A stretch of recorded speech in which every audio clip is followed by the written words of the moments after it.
What's the hardest thing you've ever done? 3 years ago, my wife Kathy was diagnosed with breast cancer. She fought for 5 years, but we never knew she was terminal until 8 days before she passed. We were at the hospital for her regular chemotherapy when a nurse walked up and asked how she was feeling. Kathy smiled and said she was just tired. Then, without warning, the nurse asked what she wanted to do on her last few days. I stared at her. What are you talking about? The nurse's face dropped. Oh, I thought the doctor already told you. I broke down crying. The entire staff gathered around apologizing, but it didn't matter. We had just learned the fight was over and no one had told us. 2 days before she passed, I was outside installing a new mailbox. Kathy came out and sat in a lawn chair watching me.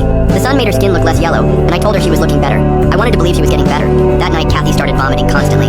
By the morning, I told her we needed to go to the hospital. As I helped her get dressed, she was too weak to stand. I called my daughter over, and we decided to call an ambulance. I walked outside to wait. Then the front door burst open. Mom's not breathing. I ran inside. Kathy was sitting on the edge of the bed, eyes open, but she wasn't breathing. I called 911 screaming for help. Paramedics arrived and rushed her to the hospital while I followed behind and called her brother and sister. When I arrived, I begged to be with her, but they wouldn't let me back. The nurse told me, "They're doing the best they can." I begged her to ask the doctor if I could sit with her. A few minutes later, he returned and led me inside.